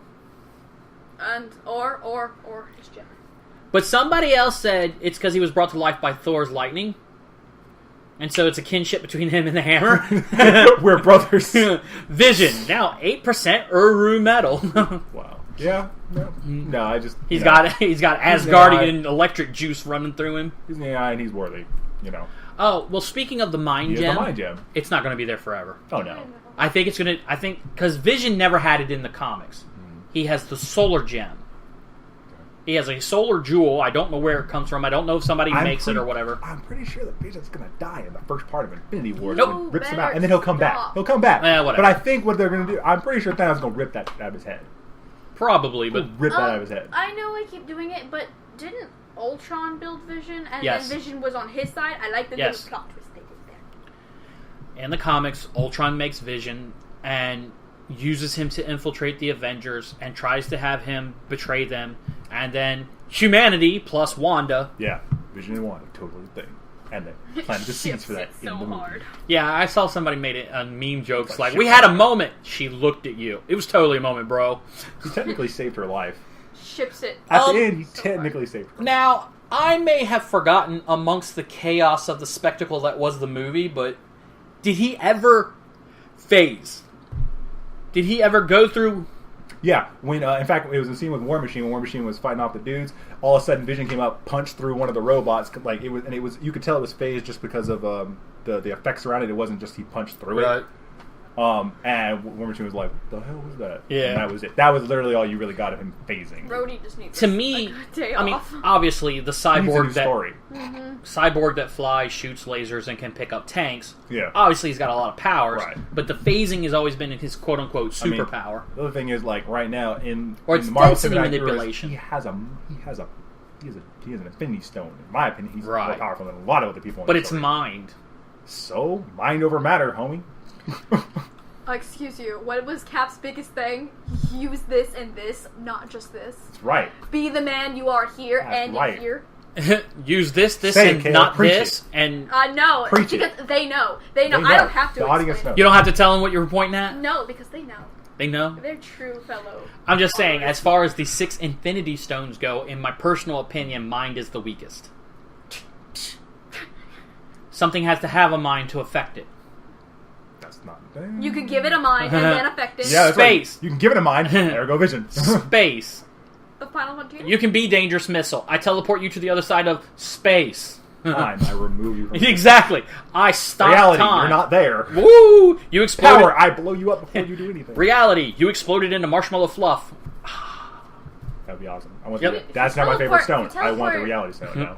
Reality stone is freaky. Yeah. To teleport Kurt to space, does he have enough time to teleport back? It depends on how far in space he is. And doesn't he need like air to go? Bamf? No. Okay. Technically, the BAMF sound is air rushing into the void that he just created. So there would be no BAMF in space. Exactly. Well, there'd be no sound in space anyways. Ooh. But there would be brimstone particles leaving. Kurt's teleportation is limited between 2 and 3 miles. And it has to do with magnetic poles. Or at least that's what they used to say. That boy could probably get to the moon. Alright, so let's go ahead and do the Guardians of the Galaxy as our last part of Phase 2. My personal opinion, the second best of all the Marvel movies so far. If not, like, really close Chris with. Pratt. Yes. Chris Pratt is amazing. He's amazing. And now is there anything else you'd like to get out? When Star-Lord is at Saving the Galaxy, he's training dinosaurs. Yes, I love that. Yes, Star-Lord, Dinosaur Whisper. Yes. Got it. Yep, Star-Lord, Dinosaur. Anything else you'd like to go in?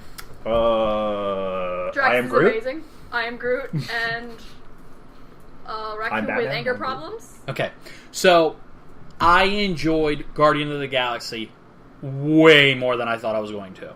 We went to see it together, didn't we? I think it was don't. Me, Josh, and them. Probably, I don't remember. When I first heard that Guardians of the Galaxy was coming out, I thought, A, really? Really, Guardians of the Galaxy? They took a big gamble. No, Marvel, like, it is fact, Marvel took a gamble with that one. B, I didn't know the lineup they were using.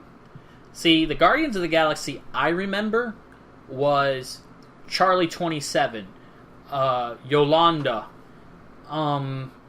Major Victory, and I know that these characters don't mean crap to you guys. I know Yolanda. Nope.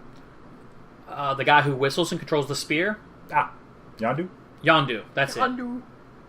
Yondu. He's a Yolandan, whatever. Gotcha. So you had Yolanda. Oh, that's funny. He's a blue-skinned merfolk-looking guy with a big red fin down the back of his head. Yeah, in the thing, it wasn't that way. No. I remember you explaining. Yeah, we definitely went to see it. He had that slight red stone on his head or something. Yeah.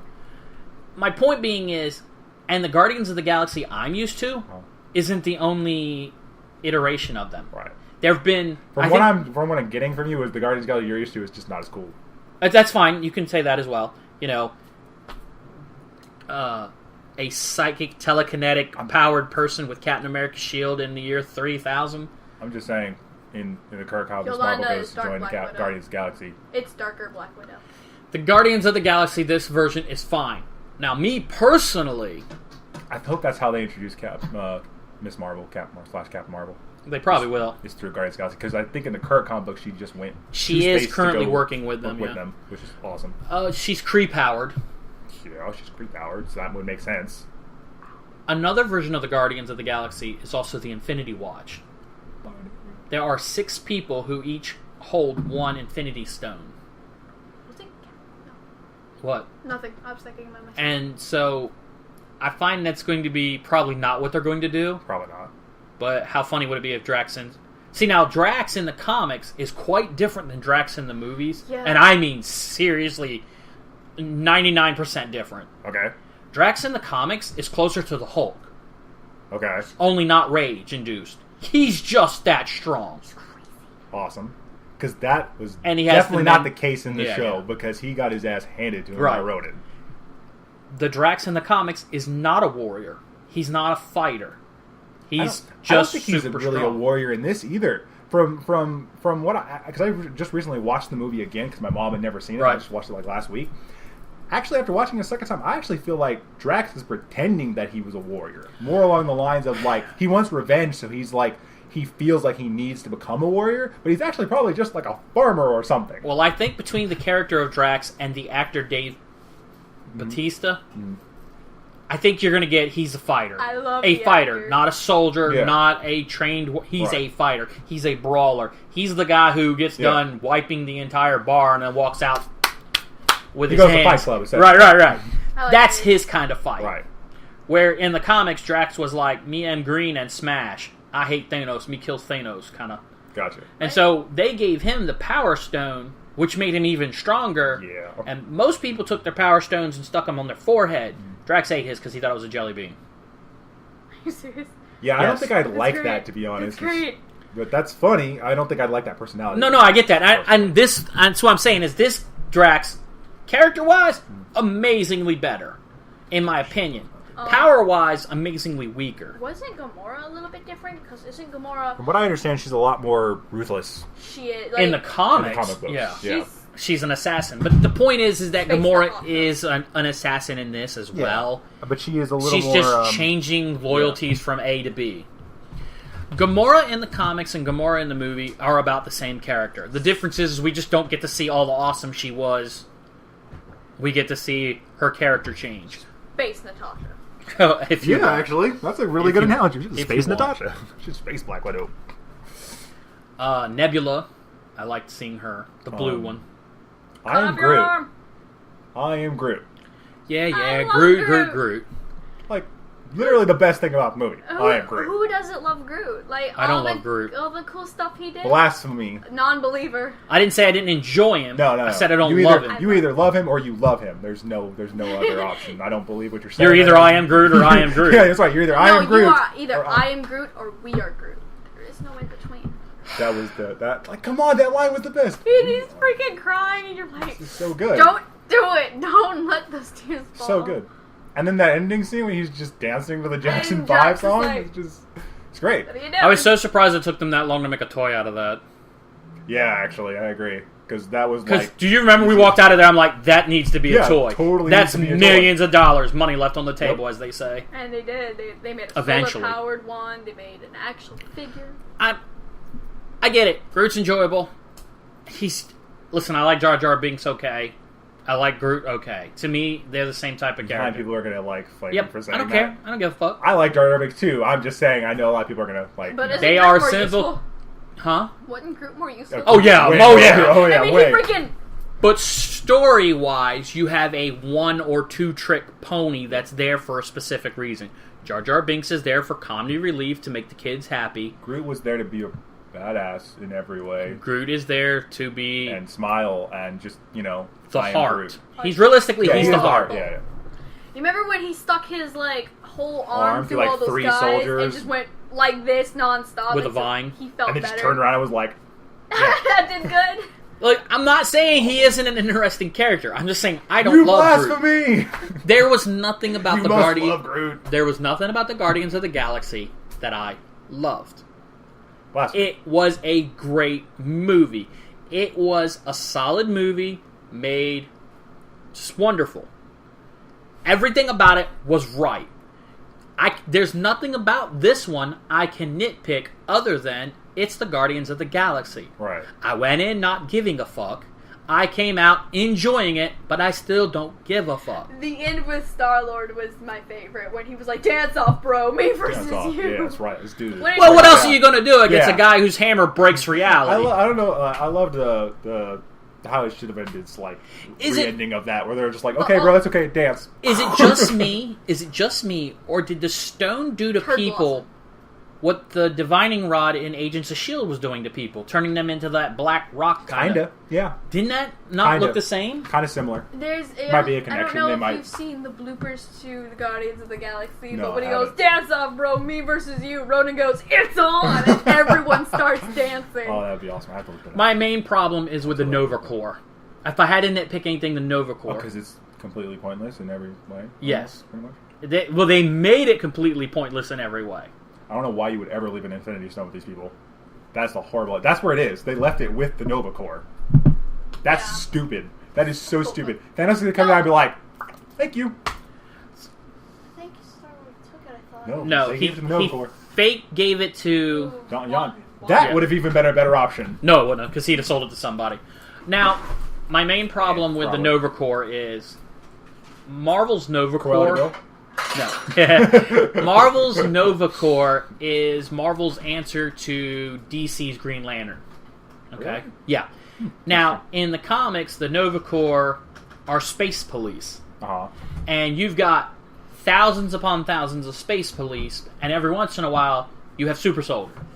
Okay? So think the Agents of S.H.I.E.L.D. being led by a Captain America. Okay. Okay? So that's what the Nova Corps was. Nova's helmet came to Earth, and the hero Nova exists. There's like 2 versions of him. I won't go into a lot more than that. But the point is there's supposed to be some super-powered Nova Corps members. Right. People who fly like a rocket. People who are invulnerable while they're flying. Shoot energy beams. Things like that. You don't send Steve, who's 3 weeks from retirement, up in the 1973 jalopy spaceship that you got from the Star Wars garage sale in hopes of stopping Ronan the Accuser, whose suicide murders fucking planets. I just realized I didn't think about this before, and I just thought about this now because you mentioned Star Wars. One of the big gripes I think I would have with the movie is where are all the different types of aliens? You had different colored, human-looking aliens. You had no variety in aliens, and that's one thing Star Wars did amazingly was a variety of aliens. They only went to a couple of places, but they were in a jail. They went to a prison that the Nova Corps kept all their biggest prisoners in, and it was full of people who looked human. Okay, do you think maybe that jail was for like human-like? Really? Aliens? That's where we go with this. Then why was Groot there? Because he's got the structure of a human. But he was not. He was clearly not. Why was Rocket Raccoon there? Because he speaks like a human. I think you're missing the point of human-like and humanoid. You can't do that. No, like there should have been more aliens there. And I'm talking about what she just said. I get what she's saying, but I'm being dumb. In Star Wars, you have the alien races, but you also have what's called human-like races. Now, we don't really see them in the movies. In the expanded universe, in the role-playing games, you get access to them more. Thrawn, from a very popular book series, is a Chiz. They're just blue and got red eyes. Chiz, whatever. The Anyhow, near human. No, I get that. In Marvel, hold on. It's not a big gripe. I'm going somewhere with it. I was just picking out a gripe. Like, it's not even really a thing. I was just picking out a gripe. Well, if you want to boil it right down to it, it's much easier to pay to paint somebody blue than it is to build. I know that's why they did it. $400,000 worth of prosthetics languages and all for a stupid joke scene in the back. I get it. That's cool. That's fine. I was just. But to be fair, George Lucas loves to create aliens. and is a little bit weaker in story creation at times. This Marvel movie was stronger in story creation. Control of Star Wars. Yeah. Anyways, imaginative, out the yin yang, not always the best narrative creator. That's my argument. And I think Kayla's point of being this jail was for humanoid species who required oxygen, a gravity of 1.0. You do not have a say. Rocket Raccoon should not have been there. Rocket Raccoon should not have been there. Why? I'm just saying. Because he's not human. If he's humanoid. not humanoid. He's not even humanoid. He is humanoid. Wait, wasn't he genetically put together by humans? Does he not stand on 2 feet, use 2 hands, and have a head? Because if you That's a humanoid. if you call him a rodent, he gets mad. Good for him. All right, he's still a rodent. Time out. If we're going to use Star Wars as hold on. If we're going to use Star Wars as a measuring stick, then we can use Star Trek as a measuring stick as well. Whoa, how do you make that connection? Because they're both well-established sci-fi with rules. Space. Shut up.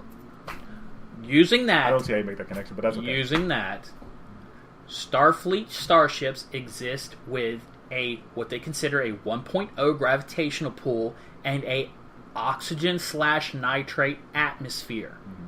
There are many races in Starfleet that don't live on that gravity pull and don't breathe that kind of air.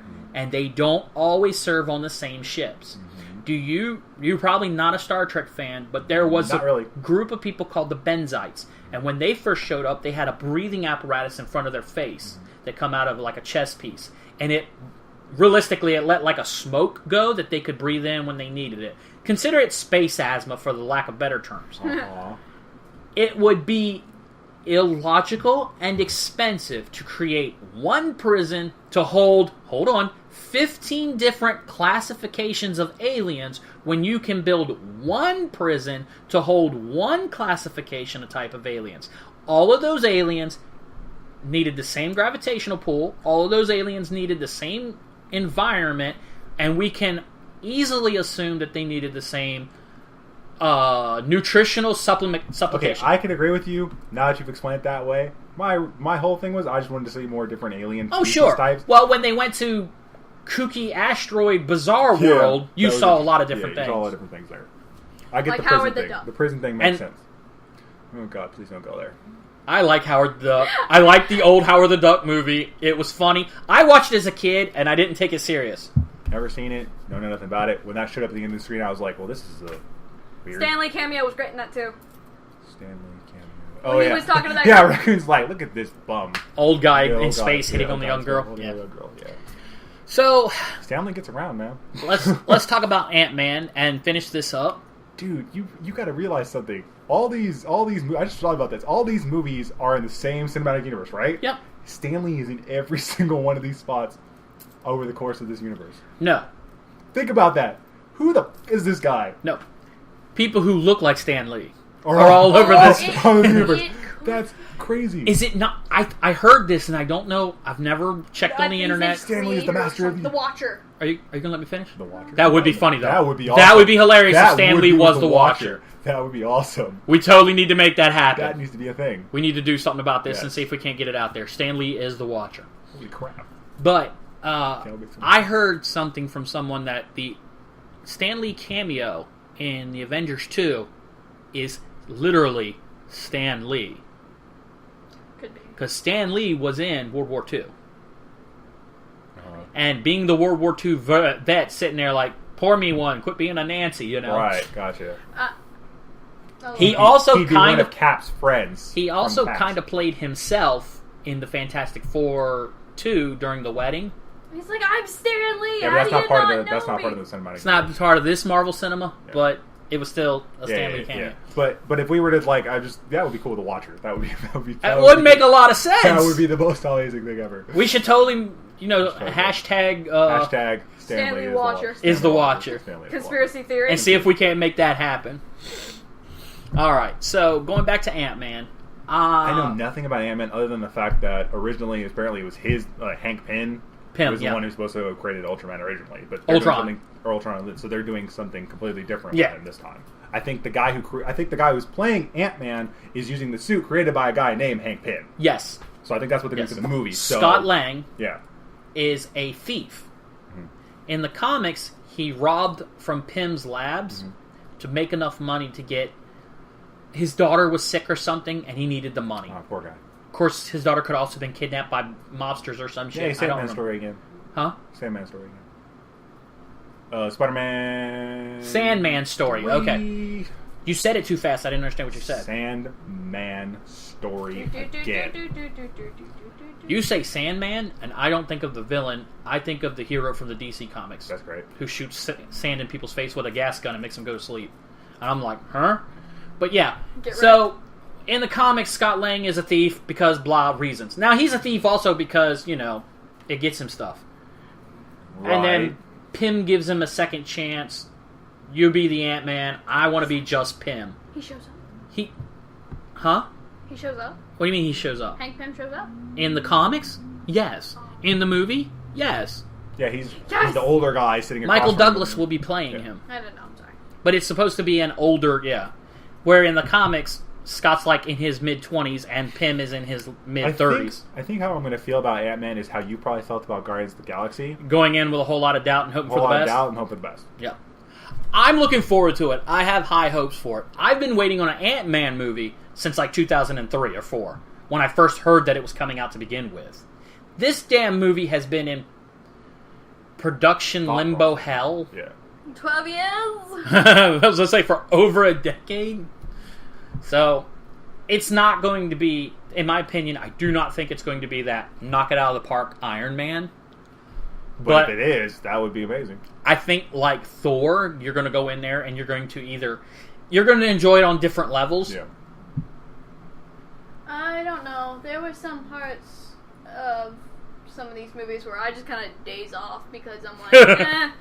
And then when they start fighting or something funny comes, I go, that is hilarious. Well. Or that is great. So I'm looking forward to the Scott Lang. I just go back because you mentioned funny. Gotta go back to Avengers: Age of Ultron for a second when they were trying to all pick up the hammer and Bruce Banner was like, and nobody laughed. Nobody laughed, and I wasn't laughing when I first saw it either because that was not funny. Dude. I laughed. I did. I was like, that is hilarious. That would have been horrible. Well, that would have literally. I would have if he had Hulk out there for some stupid reason, that would have seen why Iron Man was like, dude, you just blew up my building. Fuck you.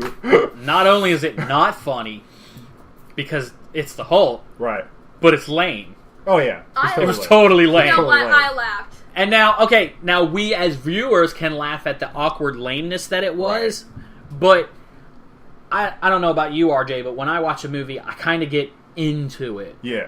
I feel like, I know this is going to sound stupid, but on the couch with them? Yeah. Some of us have immersion. Yeah, I get it. And we're like, we're watching this as if we're part of the movie. We're part of the universe. I know, I get it. I sit on the couch and I watch documentaries of war. Mm. I have to limit myself or it starts freaking me out. Right. Because the shit's real. And it's terrible. Yeah. Okay? I can watch Freddy Krueger cut people up all day long because he's fake and stupid. you're sitting there and just like... I mean, like the floating couch and there's Freddy just looking over like... Yeah, it just wasn't funny at all. It was just really like, wow, this would be and then really it was bad. Just lame and cheesy. Yeah. I laughed. Which is Banner. It is Banner. I wanted to see Widow try and pick it up so bad, just because. You want to see what? I wanted to see Natasha try and pick it up so bad, just because. Because There's now I have a feeling that she can pick it up. Now that's how I feel. There's a What If comic where she did pick it up and she became female Thor. There it is. I read it and it was great. That sounds amazing. One of the biggest problems with the Thor that a lot of people forget, who whispered the enchantment on the hammer? Odin. Mm-hmm. You have to be worthy in the one eye, of Odin. Why is Steve... Did he just look down and go, I like well, the that hammer knows what Odin would find worthy in someone, right? Okay. So that's why Captain America's probably able to slightly move it and eventually pick it up, probably. There's no way Natasha's ever going to be able to pick up the hammer, and here's a simple reason. She's a woman. Yep. Well, that's not true in the comic books right now, because the current Thor right now is a woman. Has nothing to do with Odin, though. Odin's enchantment over the hammer in the comic is the enchantment anymore. Pretty sure Frigga came back to life and smacked him one good time. I'm not saying it's right. It's not Freya who picked it up. Yeah. No, I know. I'm saying his wife just smacked him one good time. A lot of people were thinking it was Freya. Yeah, until she showed up in like issue 4 or 5. In fact, a lot of people are thinking it's actually someone who was a fan of Thor. She's a S.H.I.E.L.D. agent. I think she's an Asgardian. Or maybe she's a lot of people think it's like... But to be fair, I haven't read a lot of the comics. I've only been seeing a little bit. So I think that's going to wrap it up for today, unless you have any final thoughts on Ant-Man. Do we want to talk about future stuff? Nope. Or... No. Okay. No. Civil War. I'm on Cap's side. I'm not even getting into that. I'm sorry, I'm on Iron Man's side. We don't know who... Well, we don't know what their side's going to be yet. Oh, we totally know what their sides are going to be. Stars and Strike Forever, remember? No. No. Iron Man Forever. No. Mainly because I know that's the side Miss Marvel goes to. Oh my god! Personal freedom... I'm sorry, she's my favorite hero! Personal freedom is guaranteed and protected by the Constitution side. Forever. I don't care. Alright, so fanboys of Iron Man, fanboys of Captain America, and fanboy of the Constitution. I'm Dave the Head. I'm RJ. I'm Kayla. And we hope you check with us some other time. Talk to you later.